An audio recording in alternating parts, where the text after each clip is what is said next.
চব্বিশ পরগনার হাড়োয়ায় তৃণমূলের বুথ সভাপতি মশিউর কাজের ঝলসানো মৃতদেহ উদ্ধারের ঘটনায় তদন্তে নেমে ঘটনাস্থলে পুনর্নির্মাণ করল এনআইএ। অ্যাম্বুলেন্স চালক সুরাজ মোল্লাকে সঙ্গে নিয়ে জুজুরগাছা এলাকায় যায় তদন্তকারী দল। এর আগে এই ঘটনায় একাধিক গ্রেফতার হয়েছে। মৃতের মৃত্যু হয় বোমাবাদ দিকে নাকি পরিকল্পিত খুন, তা খতিয়ে দেখছে কেন্দ্রীয় তদন্তকারী সংস্থা। উত্তর চব্বিশ পরগনার হাড়োয়ায় তৃণমূলের বুথ সভাপতি মশিউর কাজীর রহস্যজনক মৃত্যুর ঘটনায় তদন্তের গতি বাড়ালো কেন্দ্রীয় তদন্তকারী সংস্থা এনআইএ। বুধবার ঘটনার পুনর্নির্মাণের জন্য ধৃত অ্যাম্বুলেন্স চালক সুরাজ মোল্লাকে নিয়ে হাড়োয়ায় জুজুরগাছা এলাকায় পৌঁছান 5 জন এনআইএ আধিকারিক।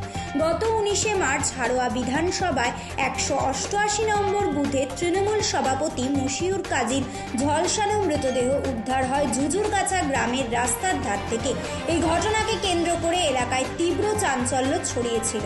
প্রথমে স্থানীয় পুলিশ তদন্ত শুরু করলেও ভাঙড়ে বোমা বিস্ফোরণ সংক্রান্ত একটি মামলার সূত্র ধরে কলকাতা পুলিশ সুরাজ মোল্লা নামে এক অ্যাম্বুলেন্স চালককে গ্রেপ্তার করে। এরপরই ঘটনার গুরুত্ব বুঝে তদন্তভার হাতে নেয় এনআইএ। এর আগে এই ঘটনায় দেগঙ্গার গামিয়া থেকে সঞ্জয় মণ্ডল নামে আরও একজনকে গ্রেপ্তার করেছিল পুলিশ।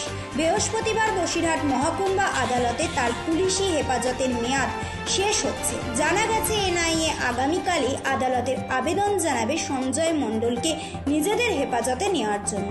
অ্যাম্বুলেন্স চালকের বয়ান এবং ঘটনাস্থলে পারিপার্শ্বিক তথ্য প্রমাণ মিলিয়ে দেখে এই রহস্যের জট ছাড়াতে মরিয়া কেন্দ্রীয় গোয়েন্দারা। এই ঘটনায় আর কারা জড়িত তা নিয়ে চলছে জোর তল্লাশি।